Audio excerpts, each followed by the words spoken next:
Hey, Sassy Stuff, what's up? I'm Molly and I'm back with Emma to talk all things softball. Emma, what a crazy weekend.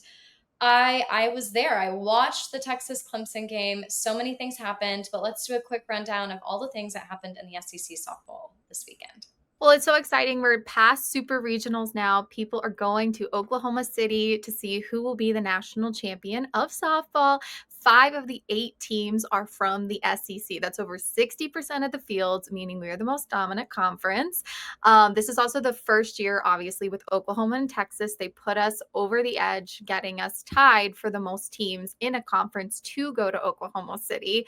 Obviously, Oklahoma, the Sooners, the second national seed, swept Alabama. I'm very sad about it, but I'm not surprised. So Alabama, they lost 3-0 and then 13-2. So that one kind of hurt. But they are going to be playing Tennessee next. The game starts this Thursday. And this would be their fifth NCAA tournament win. Coach Pat has just, I mean, like just year to year, this coach needs a big raise. I'm telling you, I don't know what she's doing. I don't know if she's got some special Gatorade mix for these girls, but they just show up every week. And I'm like, they're dominating. And I know last week we were hopeful for Alabama just for you. And I do think Alabama has such grit. So I really was hoping that, it would be a little bit more of a close call. But ultimately, I think Oklahoma is, as much as I would love to see Texas win this entire thing, I am just leaning more and more towards the fact that Oklahoma may or may not take this home, which is really disappointing for me, and I'm sure for you as well. However, I just want, like, these girls, I'm telling you, there has to be something in the Gatorade. Oh, yeah. They have a crazy explosive offense. They've had 10 plus runs in 3 games, great pitching, tons of depth. This is going to be their ninth straight WCWS appearance. So they are still the team to beat here. However, they're going to be playing Tennessee. So this isn't going to be a cakewalk for them by any means. Tennessee has been fantastic. They did drop game 1 to Nebraska, but they came back to win 3-2 and 1-0. Pickens, again, we've been shouting her out all year. Gray shouted her out when he came on the show. She has been sensational for this team. So, I mean, the depth behind her might not be the best, but when she's on, she can beat any team. So I am really excited to see this matchup. This is a big potential spoiler if Tennessee can pull off the win over Oklahoma. I do worry though that that team lacks some people behind her. I think she really is their star player, and sometimes I feel like the best, obviously the best player on their team. They had a rough weekend though this last weekend, so you really don't know. Especially when we're getting this close. I mean, it's one slip up, it's one error. I mean, this could ruin, their entire contention. So I'm really looking forward though to this matchup because I think it's probably going to be the most interesting matchup for the weekend. It will. And Tennessee has a fantastic defense. So putting them against OU's offense is going to be a really interesting game to watch. But of course, we have the Florida Gators. They're going to be playing Texas moving forward. They did beat Georgia 5-2 in the decisive game. Schumacher has been great for this team.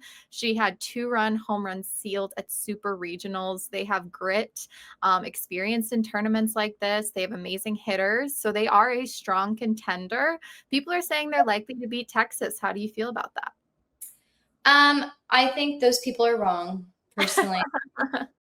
I do. I think, I was watching the Clemson Texas game. I believe it was Thursday night, and it went on forever. It was neck and neck the whole time. And both of those teams just had an amazing grip. But I watched Mike White walk out onto that field and have a little circle up with those girls. And I have never seen a game turn around so quickly. So I have every ounce of faith in Mike White leading this team into the weekend with Florida. I wish I could go to one of these games because they are so entertaining. Like, if you're not watching college softball right now, I think you're doing it wrong. I think it is one of the most entertaining sports to watch right now outside of the Stanley Cup playoffs. insane. I mean, it is neck and neck each of these games. Yes, there have been a couple run rolls. However, each of these games, we're talking the best of the best college athletes are on the field. The one thing that I think Texas is going to struggle with Florida is the fact that Texas has had a lot of home field advantage this year, and I could tell by watching them play Clemson. They know their field so well. I watched the Clemson girls make several errors in the outfield across all games, whereas the Texas girls knew their outfield. They knew the way the ball bounced off of the wall, especially out in center field. And so watching that, I think they know their field so well. That is, I think, their downfall going to Oklahoma City is they're not going to know the field. They don't have home field advantage. That is the only downfall I see. However, Florida has been such a just sneaky number 5 team that you just really don't know. It depends on the day, but I don't think Florida will beat Texas personally. Finally, and most surprisingly, we're going to look at the Ole Miss Rebels. They are unseeded. They upset number 4 Arkansas, which was sad for us because we've been loving watching Brie Ellis, and her time in this tournament has come to an end. They will not be playing an SEC team. They're going to be matching up against Texas Tech. So this is going to be a very, very interesting game to watch to see if Ole Miss can continue on this hot streak they're on. Yeah, I think the upset with Arkansas was so disappointing just because we have been rooting for we have been rooting for Brie Ellis all year. I think she just is such a talented player, well-rounded.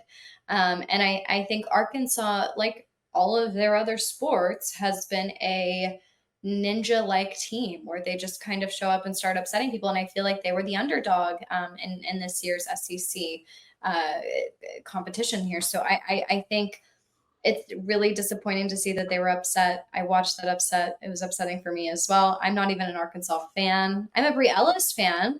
I mean, they're riding this emotional momentum of beating Arkansas because nobody picked them to win.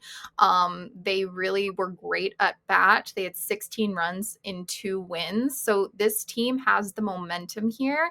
They potentially could beat Texas Tech, but then I'm looking at the teams they would have to play, like Florida and Oklahoma. And so this is just might be too tall a task to take it all, but this is their first WCWS in program history. So this is a huge win for this program already. And if they can continue this in this tournament, stay hot and win it all, that'd be amazing. Or just continue this into next season. I mean, this is going to be a future team to watch throughout the year to see how far they go. So I'm really excited for Ole Miss. Well, you guys, let us know what you think in the comments. Who do you think we're going to see as an NCAA softball champion this year?